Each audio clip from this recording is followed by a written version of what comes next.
नमस्कार, स्वागत करते मी तुमचं सगळ्यांचं माझ्या यूट्यूब चॅनलमध्ये।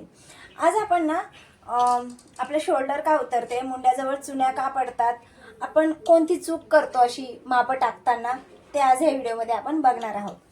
तर सगळ्यात पहिले ना आपण हे बघूया की कोणती मापं याला महत्त्वाची असतात। तर जी 3 मापं आहेत, शोल्डर, मुंडा आणि हे चेस्टचं माप, छातीचं माप, ही 3 मापे ना खूप महत्त्वाची असतात। तर ही 3 मापे आपल्याला घेतलीच पाहिजे। मुंड्याचं माप विसरून चालणार नाही आणि छातीचं माप सुद्धा विसरून चालणार नाही आणि शोल्डरचं तर अजिबातच नाही। तर ही 3 मापे आपल्याला खूप महत्त्वाची असतात। तर एक एक करून आपण ती सगळी मापे आपल्याला का महत्त्वाची असतात ते बघूया। तर व्हिडिओ हा स्किप न करता व्हिडिओ शेवटपर्यंत नक्की बघा। तर सगळ्यात पहिले आपण मुंड्याविषयी बोलूया। ते बघा, बऱ्याच आपण काय करतो, छाती मापानुसार हा मुंडा टाकत असतो। आता जर ज्याचं छाती माप 34 आहे तर प्रत्येक 34 मापाचा मुंडा सेम असेल का? नाही, कोणाचा अर्धा इंचाचा फरक असेल, कोणाचा 1 इंचाचा फरक असेल, प्रत्येक मुंड्यामध्ये फरक असतो।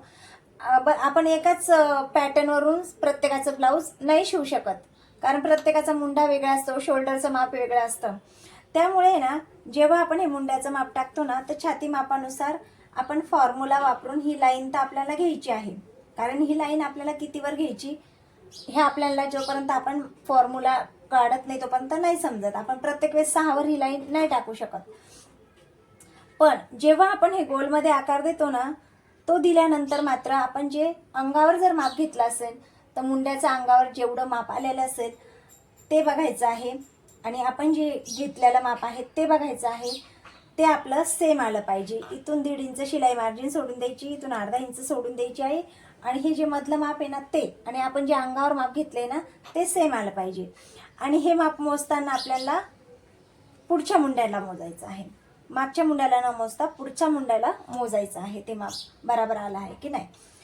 आणि मुंड्याचं माप घेताना मात्र दोन्ही मुंड्याचं माप घ्यायचं आहे, कारण कधी कधी 2 मुंड्यांमध्ये अर्ध्या इंचाचा फरक असू शकतो, काही काहींचा 1 इंचाचा सुद्धा असू शकतो। त्यामुळे आणि जे जास्त आलेलं असेल ना माप, ते माप आपल्याला इथं घ्यायचं आहे। त्यानंतर आपण छाती मापानुसार बोलूया। आता छाती माप जेव्हा टाकतो ना आपण, तर माप घेतानाच आपण काय करतो की डायरेक्ट आपण छातीचं माप घेतो। अपर चेस्टचं माप बऱ्याचदा घ्यायचं आपण विसरून जातो।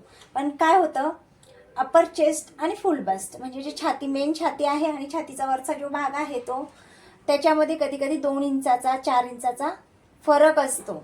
आणि आपण जर इथलं छाती माप इथे जर टाकून दिलं तर इथं आपलं माप हे एवढं वाढून जातं आणि हे वाढल्यामुळं काय होतं, इथला कपडा आपला एक्स्ट्रा वाढतो आणि त्यामुळे ह्या ठिकाणी अशा रिंकल्स येतात। कारण जेव्हा आपण गळा कटिंग करतो तेव्हा गळा आपला असा थोडासा फाकला जातो आणि मग इथं रिंकल्स पडतात।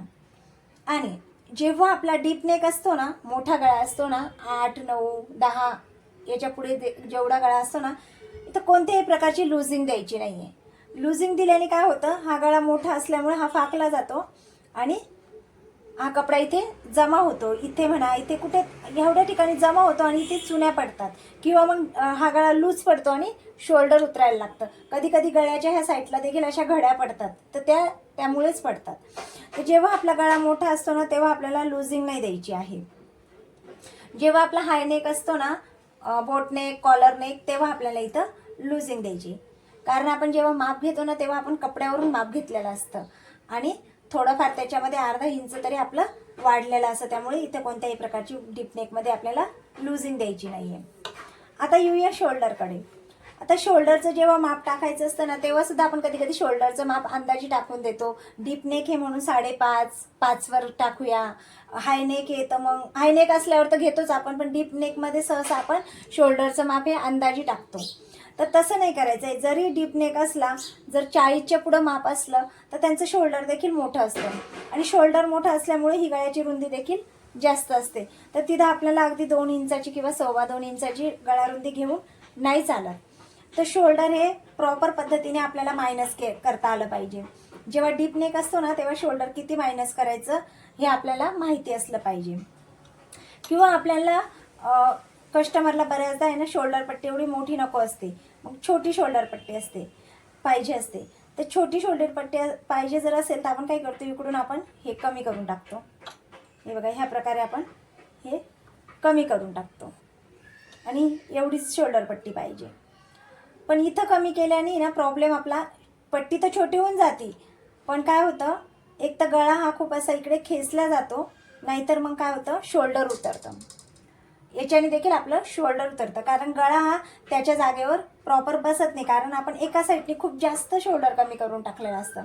तर तसं न करता ह्या साईडने आपल्याला जेवढी आपल्याला शोल्डर पट्टी पाहिजे त्यानुसार आपल्याला ह्या साईडने थोडं कमी करायचं आहे आणि गळा ह्या साईडने थोडासा वाढवून घ्यायचा आहे. ह्या पद्धतीने म्हणजे ही शोल्डर पट्टी आहे ना आपली, हे बघा ही शोल्डर पट्टी ना आपली छोटी होऊन जाते आणि आपला हा गळा पण एकदम परफेक्ट त्या ठिकाणी बसतो आणि इथं चुन्या वगैरे काहीच पडत नाही. तर ही 3 मापे नेहमी लक्षात ठेवायची आहे. एक मुंड्याचं, अप्पर चेस्ट आणि हे शोल्डरचं.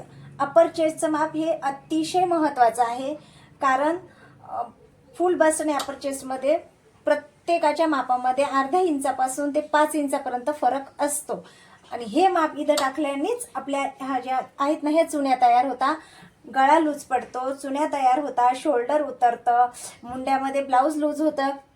हे सगळं हे अप्पर चेस्टच्या मापामुळेच होतं. तर आय होप, आशा करते की तुम्हाला आजचा व्हिडिओ नक्की आवडला असेल. व्हिडिओ आवडला असेल तर व्हिडिओ लाईक करा, चॅनलला सबस्क्राईब नसेल केलं तर चॅनलला सबस्क्राईब करून घ्या.